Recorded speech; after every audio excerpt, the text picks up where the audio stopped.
35 मंत्रियों की चर्चा हो रही है और गणित जो है वो 16-16-3 पर आकर बैठ गया है। गृह मंत्रालय नीतीश कुमार कभी भी किसी भी कीमत पर दूसरे पार्टी को नहीं जाने देंगे। कोई भी मंत्रालय ये किसी को दे सकते हैं लेकिन गृह मंत्रालय नहीं दे। तेजस्वी यादव की तरफ ही इशारा कर रहा है कि वित्त मंत्रालय चला जाएगा। नीतीश कुमार की अगर इच्छा ना भी हो, तेजस्वी यादव की अगर इच्छा ना भी हो, तो भी दिल्ली से फोन आएगा और तेज प्रताप यादव को मंत्रालय मिलना तय है। पिछले बार वो स्वास्थ्य मंत्री बने थे तो उन्होंने महुआ, तो उनका विधानसभा क्षेत्र था, वहां पे एक मेडिकल कॉलेज की अनुशंसा कर दी। स्वास्थ्य मंत्रालय जो है वो मिलेगा तेज प्रताप यादव को, इसमें कहीं दो राय नहीं है। वो सरकारी विभागों में नौकरियां निकाल दे रहे हैं, विज्ञापन निकाल रहे हैं और ज्वाइनिंग भी करा रहे हैं। सिर्फ विज्ञापन की मैं बात नहीं कर रहा हूँ। तो Tejashwi Yadav will be established leader of Bihar for the next decade. Bihar में नए सरकार के गठन के बाद अब चर्चा हो रही है मंत्रिमंडल विस्तार को लेकर। गहमागहमी तेज है। तेजस्वी यादव दिल्ली पहुंच गए हैं। ललन सिंह भी रात लालू प्रसाद यादव से मुलाकात किए हैं और अब कयास लगाए जा रहे हैं कि 15 अगस्त के बाद मंत्रिमंडल का विस्तार किया जाएगा। राजद कितने मंत्रियों को अपने पाले में लाएंगे और जदयू की तरफ से कितने मंत्री होंगे। वहीं कांग्रेस की बात कर ले तो उनकी दावेदारी भी कम नहीं है। लगातार वो 5 डिप्टी सीएम बनाने तक की बात कह डाले हैं। साथ ही साथ उनके विधायक लेटर लिख रहे हैं सोनिया गांधी को और कहते नजर आ रहे हैं कि उन्हें भी मंत्री बनाया जाए। हमारे साथ हमारे सहयोगी उदित जी हैं, इनसे बात करेंगे। बिहार की राजनीति की समझ रखते हैं और लगातार जो बिहार में सियासी हलचल हुआ है, उदित जी क्या लगता है जो ये सियासी खेल चल रहा है, लगातार चर्चा हो रही है कि लोग कह रहे हैं कि इन्हें भी मंत्री बनाया जाएगा, राजद कोटे से इतने मंत्री होंगे, कांग्रेस कोटे से इतने मंत्री होंगे, क्या लगता है? देखिए 35 मंत्रियों की चर्चा हो रही है और गणित जो है वो 16-16-3 पर आकर बैठ गया है। 16 मंत्री राजद से होंगे, मतलब 16 मंत्रालय, और 16 मंत्रालय जदयू के पास होगा और 3 मंत्रालय जो है वो कांग्रेस को दिया जाएगा। अब कांग्रेस इस पर मांग करे ना मांग करे, उससे बहुत फर्क तेजस्वी को भी नहीं पड़ना है और उससे बहुत ज़्यादा फर्क नीतीश कुमार को भी नहीं पड़ना है, क्योंकि कांग्रेस ज़्यादा उछल कूद नहीं कर सकती है फिलहाल जिस स्थिति में बिहार में है और देश में है। तो 16-16 और 3 का जो गणित है वो फार्मूला जो है वो सेट हो गया है। अब पेज जो है वो फंस रहा है गृह मंत्रालय पर। देखिए सबसे जो अहम विभाग होता है किसी भी राज्य का, उसमें 2 विभाग जो होता है, वित्त और गृह मंत्रालय। क्योंकि गृह जो है वो पूरी तरीके से प्रशासनिक बागडोर को संभालने वाला मंत्रालय है। प्रशासन अगर नीतीश कुमार के हाथ में रहेगा तो कैसा रहेगा, और प्रशासन अगर तेजस्वी यादव के हाथ में जाएगा तो कैसा रहेगा। अब देखिए आपको जीतन राम मांझी के समय का एक आपको उदाहरण से बताते हैं कि जीतन राम मांझी के समय जब वो मुख्यमंत्री बन गए थे और नीतीश कुमार बैठे हुए थे आराम से, किसी भी पद पर नहीं थे, उस समय आपको याद होगा कि स्थितियां ऐसी हो गई थी कि थाने पर विधायकों का फोन जाना शुरू हो गया था कि इसको छोड़ दीजिए, उसको छोड़ दीजिए, इसका ये कर दीजिए, मतलब पैरवी और जो होता है ना वो बहुत तेजी से शुरू हो गया था। और जब तेजस्वी यादव की सरकार बनी थी बीच में, जब ये उप मुख्यमंत्री बने थे, डिप्टी सीएम बने थे 2015 से 27 जुलाई के बीच, उस समय भी इस तरह का घटना देखने को मिल रहा था। तो गृह मंत्रालय नीतीश कुमार कभी भी किसी भी कीमत पर दूसरे पार्टी को नहीं जाने देंगे। देखिए 2005 में 24 नवंबर जब से इनकी सरकार बनी और जब से ये बिहार के मुख्यमंत्री बने, इन्होंने गद्दी संभाला, गृह मंत्रालय इनके पास ही है। कोई भी मंत्रालय ये किसी को दे सकते हैं लेकिन गृह मंत्रालय नहीं देंगे। कारण समझिए, इनका जो कहते हैं ना, इनका जो मतलब अब सबसे जो बड़ी पूंजी है वो लॉ एंड ऑर्डर को है। वो कहते हैं कि हम किसी भी कीमत पर करप्शन और क्राइम को कंट्रोल करके ही रहेंगे, मतलब करप्शन और क्राइम में कोई कॉम्प्रोमाइज नहीं है, नीतीश कुमार कहते हैं। तो उसमें जो क्राइम है वो पूरी तरीके से गृह मंत्रालय के हवाले होता है। तो गृह मंत्रालय नीतीश कुमार कभी भी तेजस्वी यादव को नहीं देने जा रहे हैं और तेजस्वी इस पर बहुत जिद करेंगे भी नहीं। कारण समझिए कि तेजस्वी यादव के पास अगर आ गया गृह मंत्रालय, पुलिस प्रशासन विभाग उनके पास आ गया, तो फिर जो एक जंगल राज का तगमा लगा हुआ है पार्टी के साथ, कहीं ना कहीं वो फिर से बिहार में दिखने लगेगा। जो उस समाज के लोग हैं, जो यादव समाज के लोग हैं, वो फिर से वही काम शुरू करेंगे जो 1990 से 2005 के बीच चला है। ये जग जाहिर है, ये जग जाहिर है कि उस समय क्या हो रहा था बिहार में। इस बात के लिए माफी भी मांगे हैं Tejashwi Yadav on stage, public domain में उन्होंने माफी भी मांगा कि हमारे पिताजी के द्वारा जो गलतियां हुई, लालू प्रसाद यादव के द्वारा जो गलतियां हुई, उसके लिए बिहार की जनता हमको क्षमा करे, ये बोले हैं तेजस्वी यादव। तो गृह मंत्रालय का पेच बहुत नहीं फंसा हुआ है, वो क्लियर है कि वो जाएगा जेडीयू कोटे में और नीतीश कुमार उसके मंत्री रहेंगे, मुख्यमंत्री हैं ही। अब दूसरा मामला समझिए, वित्त मंत्रालय जो फिलहाल डिप्टी सीएम तारकिशोर प्रसाद के पास था, वो मंत्रालय जो है वो तेजस्वी यादव को जा सकता है।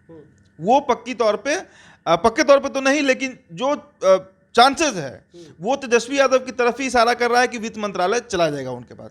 बाकी मंत्रालय कैसे होंगे नहीं होंगे, हाँ जेडीयू से एक दो लोगों का टिकट कट सकता है जो पूर्व मंत्री रहे हैं। ललन सिंह ने जो स्टेज से उस दिन कहा था कि 17 में हम राजद से कुछ अपनी ही पार्टी के लोगों के कहने पर अलग हुए थे, जो इस समय मंच पर भी मौजूद हैं, तो उसमें 2-3 लोग थे। हालांकि संजय झा का टिकट तो नहीं कटना चाहिए, लेकिन इशारा था उनका। देखिए किसको टिकट मिलता है। अब हम बात करेंगे तेज प्रताप यादव के ऊपर। देखिए तेज प्रताप यादव से लगातार मीडिया जो है वो इस सवाल कर रही है कि तेज प्रताप जी आपको क्या लगता है कौन सा मंत्रालय मिलेगा कि नहीं मिलेगा। तो इस पर तेज प्रताप यादव कुछ कह नहीं रहे हैं, लेकिन एक बात आप जान लीजिए, एक बात आप गांठ बांध कर रख लीजिए कि छोटे बेटे को अगर बिहार लालू यादव दे रहे हैं तो बड़े बेटे को मंत्रालय से वंचित नहीं करेंगे, ना होने देंगे।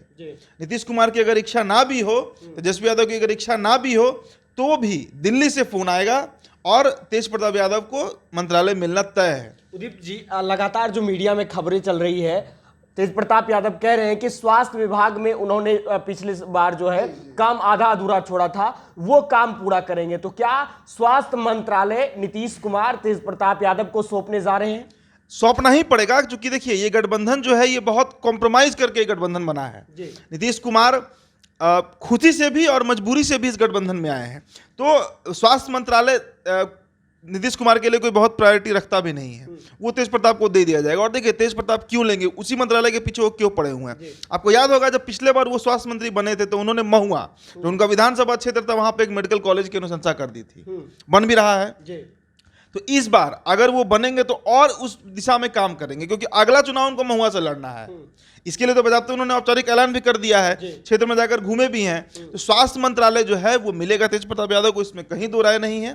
अब कांग्रेस को कौन सा 3 मंत्रालय मिल रहा है, इसी पे चर्चा है। और आपको याद होगा कि कल देर शाम रात में ललन सिंह जो है, भले ही वो गए थे लालू प्रसाद यादव से मिलने और बाहर निकलकर ये बातें कहे हैं कि हम आशीर्वाद लेने गए थे, लेकिन आशीर्वाद लेने नहीं, मंत्रालय कौन सा मंत्रालय किसको जाना है, किस पार्टी को जाना है और कौन नेता होगा, नाम क्या होगा उस नेता का, वो स्पेसिफिक तौर से तय करने के लिए ललन सिंह जो है वो पहुंचे हैं वहां पर दिल्ली और मुलाकात की है। दूसरी बात, तेजस्वी यादव भी दिल्ली में है। हालांकि जो तस्वीरें सामने आई हैं वो बहन लोग से अपनी राखी बंधवा रहे हैं और रक्षाबंधन है भी, तो ये तो खैर पारिवारिक माहौल है उनका। लेकिन इसके अलावा पिता से आशीर्वाद भी लेना उनको है, क्योंकि भाई मतलब आप कहिए कि लालू प्रसाद यादव के बीच में जो तबीयत हुई थी जब वो पारस में एडमिट थे, कितनी खराब स्थिति थी। ईश्वर की कृपा है कि वो ठीक ठाक हो रहे हैं और अब रिकवर भी कर रहे हैं, और रिकवर होना भी चाहिए, हम भी यही कामना करते हैं कि रिकवर हो जाए। तो आशीर्वाद भी लेना है उनको, और साथ साथ मंत्रिमंडल का गठन, देखिए मंत्रिमंडल का गठन बहुत इंपॉर्टेंट है।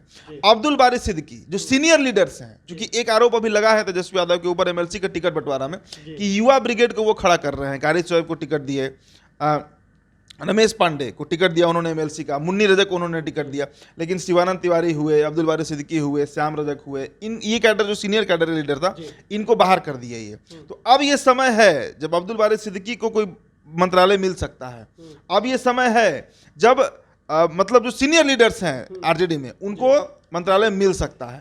तो यही चर्चाएं हैं बिहार में कि गृह मंत्रालय नीतीश कुमार के पास रहेगा, वित्त मंत्रालय जो है वो तेजस्वी यादव के पास जाएगा, स्वास्थ्य मंत्रालय जो है वो तेज प्रताप यादव के पास जाएगा। बाकी मंत्रालय पर अभी कुछ भी कहना जल्दबाजी होगा। देखिए नीतीश कुमार का दिमाग कब कैसा कहां काम करेगा ये कोई नहीं जानता है। अभी 10 दिन पहले तक भाजपा के जो नेता हैं वो कल्पना भी नहीं किए होंगे। शहनवाज हुसैन का वो बयान बहुत वायरल हो रहा है, जो वो फ्लाइट में बैठते हैं तो मंत्री रहते हैं और पटना लैंड करते हैं तो मंत्रालय खत्म हो चुका होता।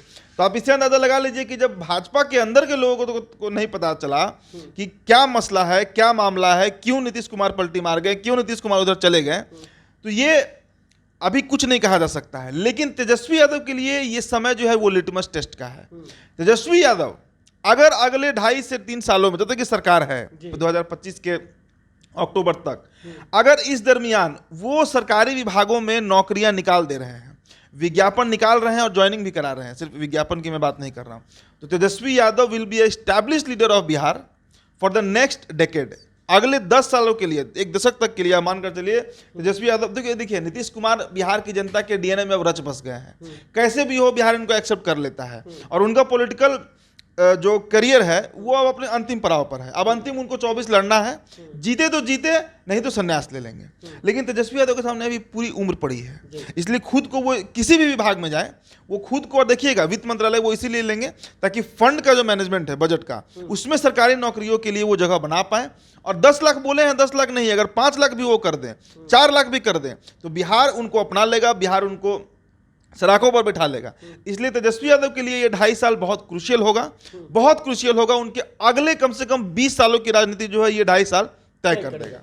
तो देखिए, वित्त मंत्रालय तेजस्वी यादव के पास रहेगा, इस तरह के कयास लगाए जा रहे हैं। वहीं गृह मंत्रालय मुख्यमंत्री अपने पास रखेंगे। जब भी मुख्यमंत्री बने हैं अपने पास उन्होंने गृह मंत्रालय रखा है और तमाम जो व्यवस्था है उसको संभालते नजर आ रहे हैं। साथ ही साथ आपको यह भी बता दें कि 14 मंत्री जदयू कोटे से होंगे। 16 चकई से जो विधायक है निर्दलीय सुमित कुमार सिंह और संतोष मांझी, जदयू में काउंट करिए, ये वो जदयू में, यानी कि कुल मिलाकर कहा जाए तो नीतीश कुमार अपने तरफ से 2 सीटें, एक संतोष मांझी और दूसरा चकई से निर्दलीय विधायक सुमित कुमार सिंह को मंत्री बनाने जा रहे हैं। 16-16 का जो पूरा फॉर्मूला है वो तैयार है और 3 मंत्री कांग्रेस से बनाए जाएंगे। हमारे सोर्सेस, हमारे सहयोगी, हमारे जो साथी हैं उन्होंने स्पष्ट पूरी बातों को बताया है और आगे क्या कुछ खबरें रहेगी हम आपको अपडेट कराएंगे। आपको क्या लगता है, तेजस्वी यादव जब डिप्टी सीएम बन चुके हैं, 10 लाख रोजगार की बात भी कर रहे हैं, तो क्या जब वित्त मंत्रालय उन पर मिलेगा, उनको